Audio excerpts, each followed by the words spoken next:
How are you doing today? After reviewing my video that I did yesterday, I'm going to try to put some more flair in there and spice it up with some more stories.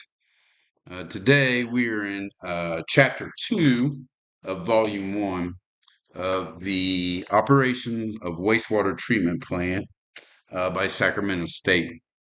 And today we're going to talk about safety. Uh, Safety is one of those things where we joke around about it, but it's something as operators we need to take into consideration when we work. Luckily, in my 15 years that I've worked, I've not had too many serious accidents, but I've had a lot of close calls. Just the nature of our work. We're working around machinery. We were working in laboratory. We were working with chemicals. A lot of times out in the collection system, we're lifting heavy objects. We are exposed to low level oxygen, high vapors from gasoline, uh, diesel, off putting vapors from machinery. And so safety is important. And so we're going to go through the chapter 2. First thing we see on page 56 is OSHA. So OSHA is the kind of the standard that sets out what is safe and what is not safe in the workplace. You might be part of a municipality and a government that may have its own in the state its own OSHA for public employees. I know in the state that I work in, we don't necessarily fall under OSHA. We fall under another governmental organization that monitors the safety, and their role is not to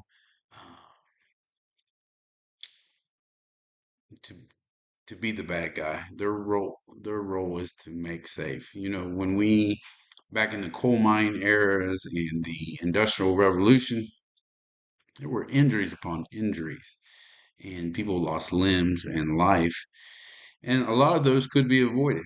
And so we need to look at safety and OSHA as in our safety committee as a good thing and not a negative thing, not something to be upset about.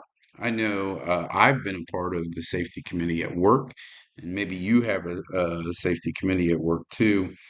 And they're responsible for monitoring what you do on a daily basis, um, and then also making suggestions on like near misses or accidents that happen. But I'll just say one thing with safety: if you're not getting the right sleep, you're not getting the right nutrition, you have stress at home, that's going to compound the fact as an operator. You're going to make mistakes, and those mistakes could be costly. And you never want to live with the fact that you caused someone bodily harm.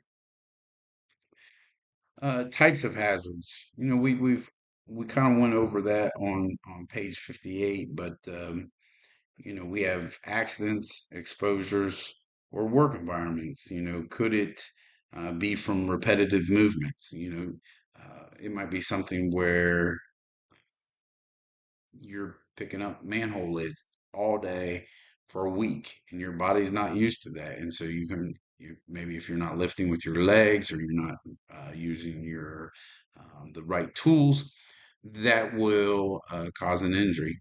One thing I always recommend is that you report an injury as soon as it happens. Don't try to tough it out, get documentation of that, because if it moves on and you need work, it actually goes under a workers' comp claim, and it's billed out separate than your health insurance. And if it is something that is, I know I twisted uh, some internal muscles working on a hydrant one time, trying to shut it off. And so I had to file a workers' comp claim because my hospital visit was covered under workers' comp and not in my own health insurance. And so make sure you document it. You're not trying to take advantage of your employer, but you also are trying to, um, be compensated in case you are hurt. Reporting incidences. Here on page 61 is a supervisor's accident report. If you're a supervisor, fill out the report. Don't try to talk the person under you into not filing a report, but fill out the report, and that's just a documentation, just in case the illness or the injury is prolonged.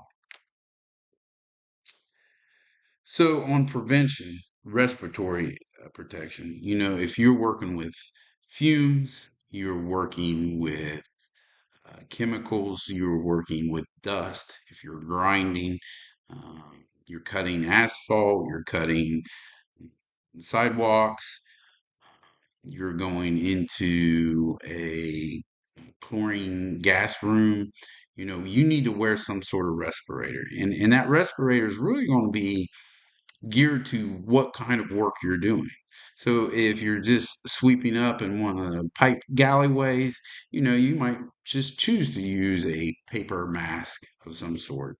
But then if you're going to go work on um, a chlorine contact where there's chlorine gas that's leaking, you're going to need a self-contained breathing apparatus like is shown in figure 2.3. So really gearing your respiratory protection the to the job and the task at hand is really important. I know one time for me, I was working on a caustic soda and I didn't read the SDS sheet and I added hot water to it. It vaporized and it got into my lungs. And, luckily I was okay, but I had to go to the doctor. And I believe, I'm not 100% sure, but I believe I got chemical pneumonia from that. So really, your lungs are super duper fragile, and so you need to be careful of what you're breathing in. Eye protection. We work around motors. We work in the lab where there's caustic soda. You really need eye protection almost anywhere you go. I know I used to work at a facility and they required eye protection as soon as you got into the building. And that's really not a bad thing. You don't know when a belt is going to fly off. You don't know when someone's mowing and it's going to kick up a rock and it's going to hit you in the eye. You only have two. So you really need to take care of it. Most places require steel toe boots. Um, Most plants, that's a requirement, and that's just to protect your feet. On that note, I know they make some tennis shoes for the people that are more geared to the lab that are still protected, but they have a little bit more comfort in a laboratory setting. Um, Hearing protection, when you're using um, going into a blower building, mowing, uh, using a jackhammer, anytime that you're using some sort of equipment or anything louder than an audible noise, you should really wear hearing protection, especially that white noise. Like I worked in an RO plant and it wasn't necessarily loud, but it wasn't quiet, and it was just on that edge where you didn't know if you should, but when in doubt, you should wear hearing protection because over an 8 hour period, it really does affect your hearing.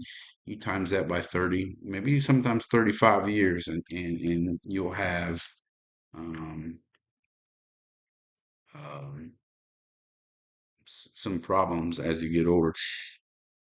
On 68, it says, on the bottom paragraph, it says, Noise exposure limits have been defined by OSHA in terms of permitted exposure time at various noise levels. For example, if the noise level is 90 dBA, we can work in that area for 8 hours.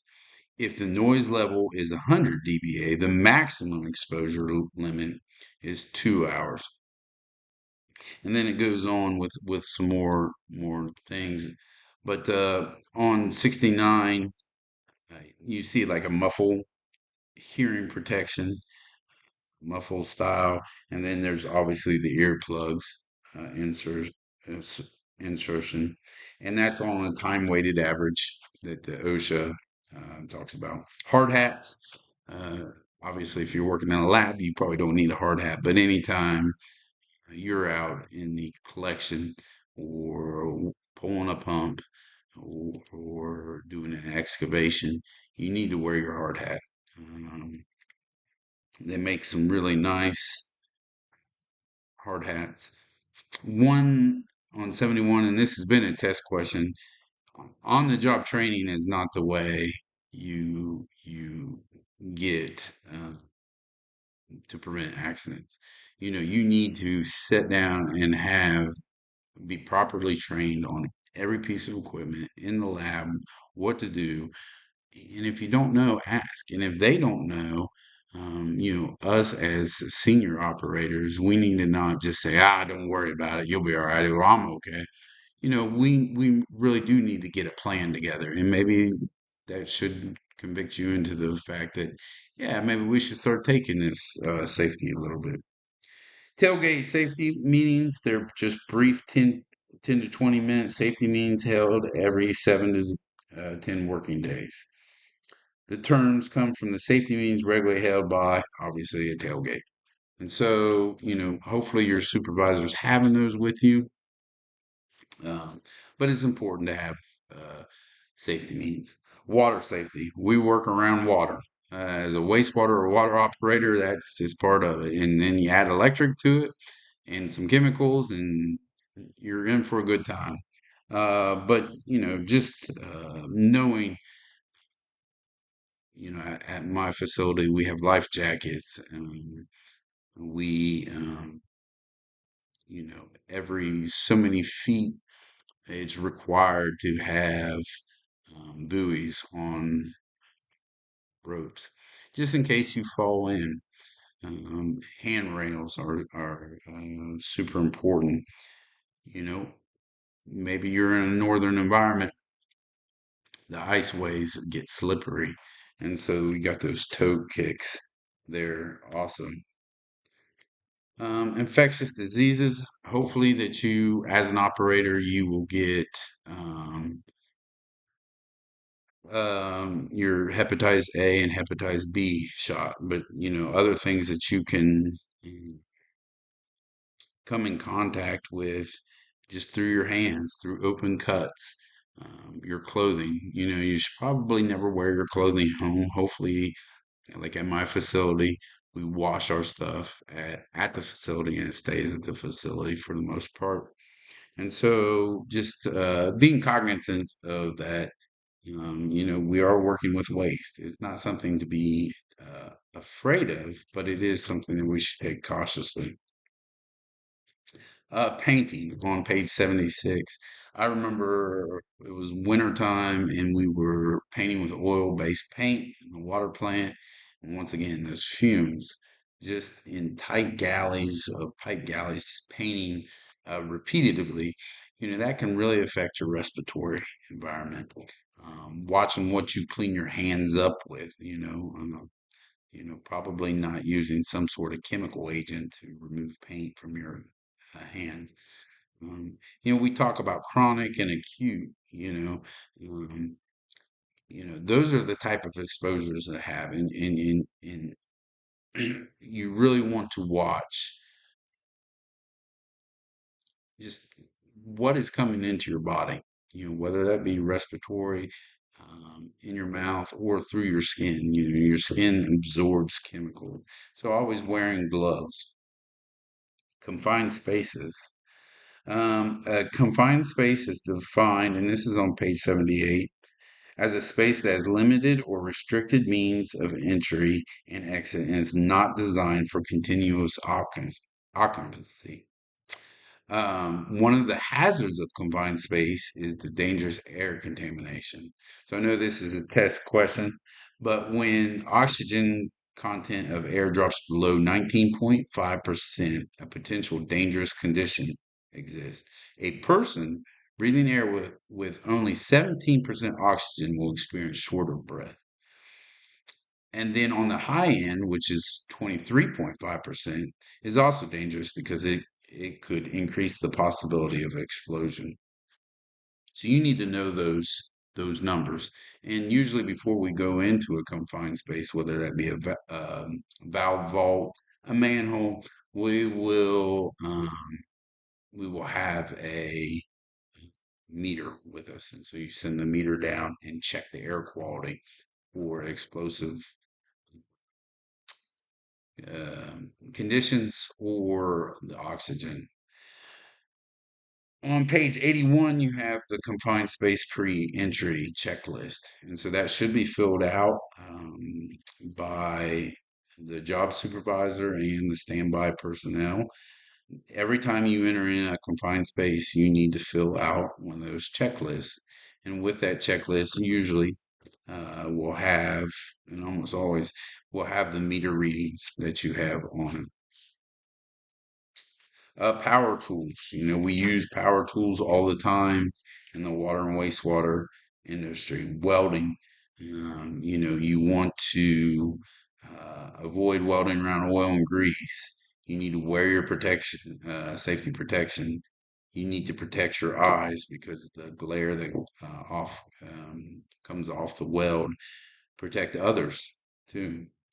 Um, when we talk about vehicle operations, I've been in a couple wrecks, but especially with ice and snow, it becomes treacherous.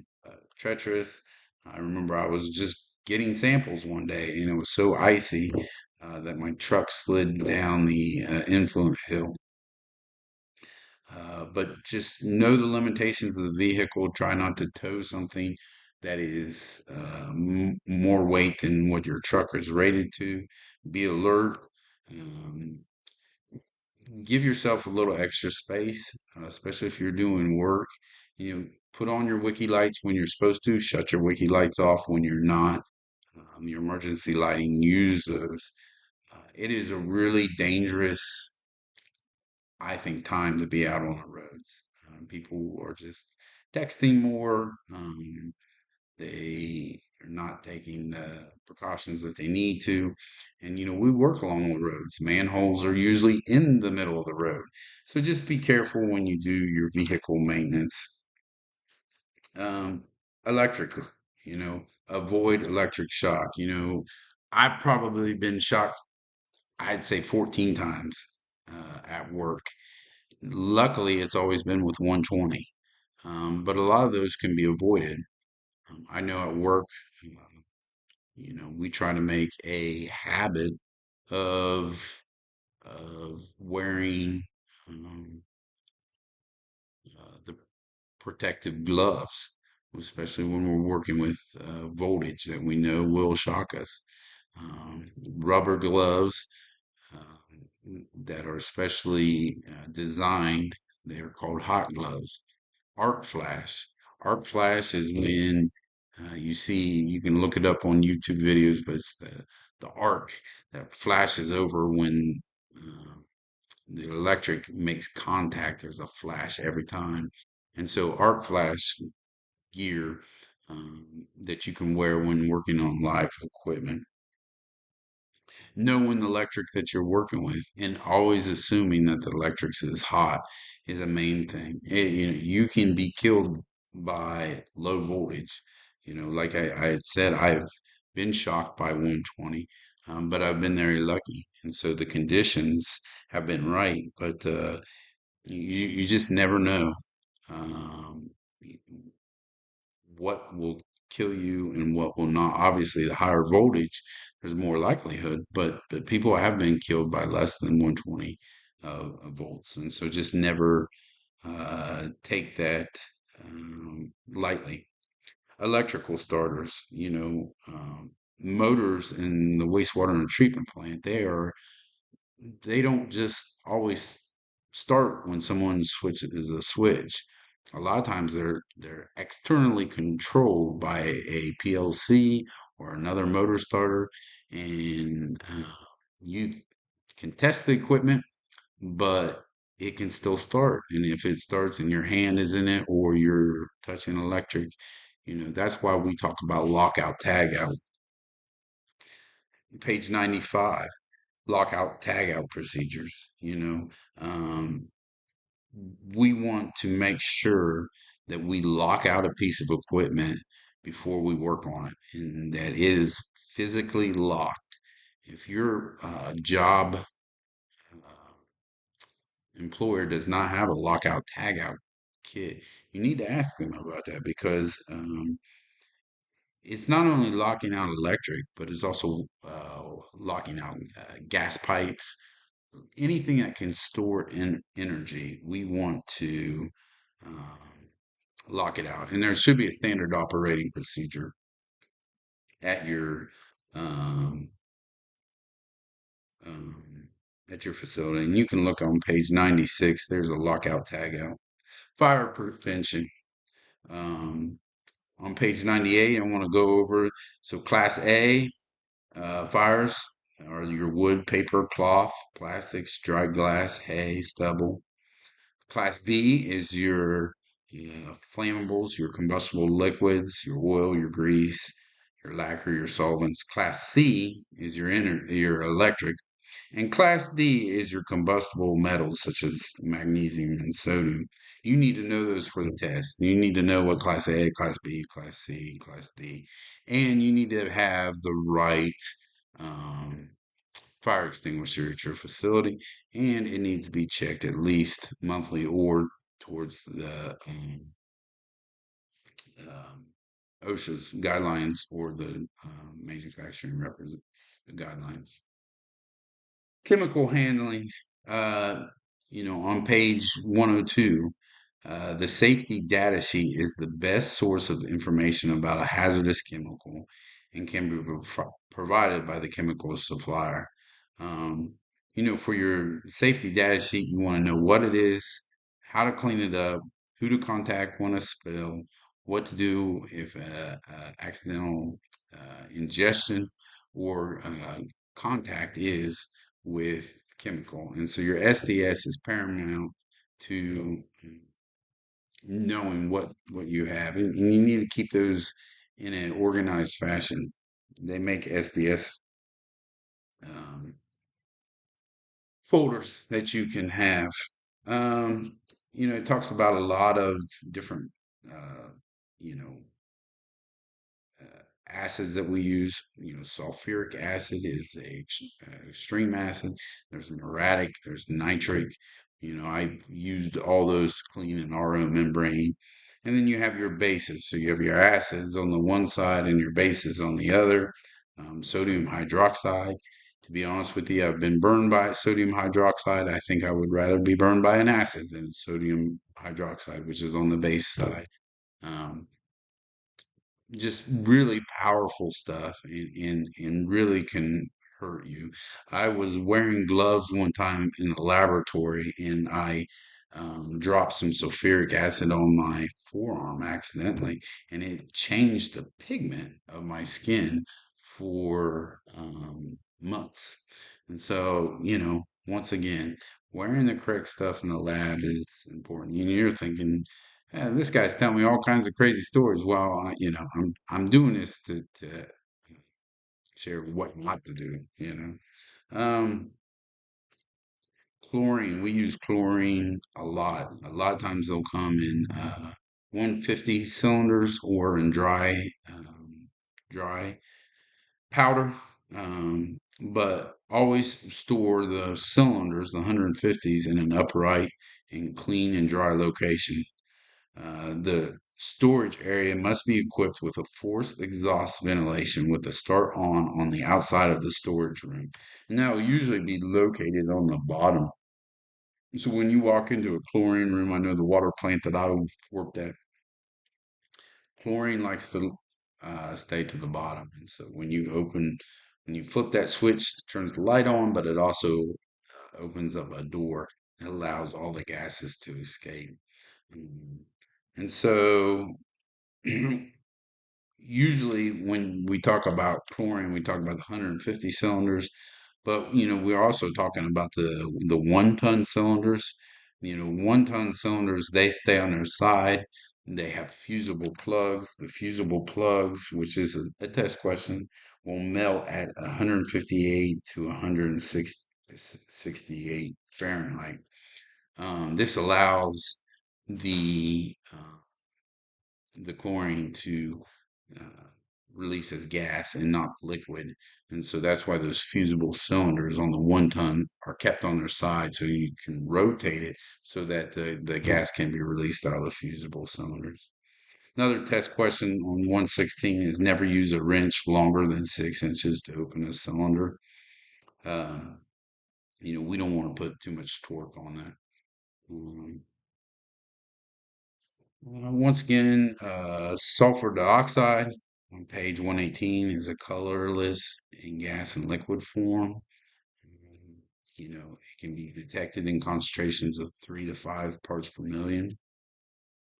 Always use a self-contained breathing apparatus around sulfur dioxide.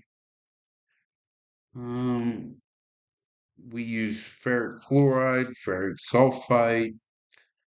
We use activated carbon in the water waste. So we use a lot of chemicals in there.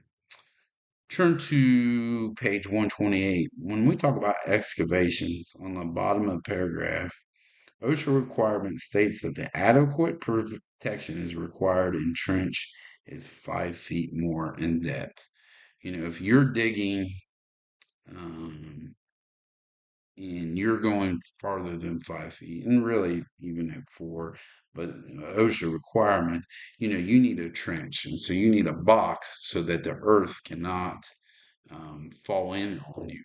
Lots of people have died because the earth it's needs stable soil, and so that soil can fall on you, especially if you're doing a water repair or a wastewater repair. You're down there. A lot of times, sanitary sewers are more than 10, 15 feet deep, and so you never want to go down a hole unless you have um, adequate shoring, shielding, and sheeting. And those are the definitions on 127. Knowing your type of soil, type A soil, type B soil, on page 128, a competent person must examine the work site and determine the soil classifications. Excavations less than 5 feet may require protection if the competent person determines that a potential for a cave-in exists. The spoil must be placed at least 2 feet away. And so you don't want to push that spoil right up against the excavation. Well, that is on safety. That is not a comprehensive um, by any means, but that's the brief rundown. I appreciate you taking this time. Goodbye.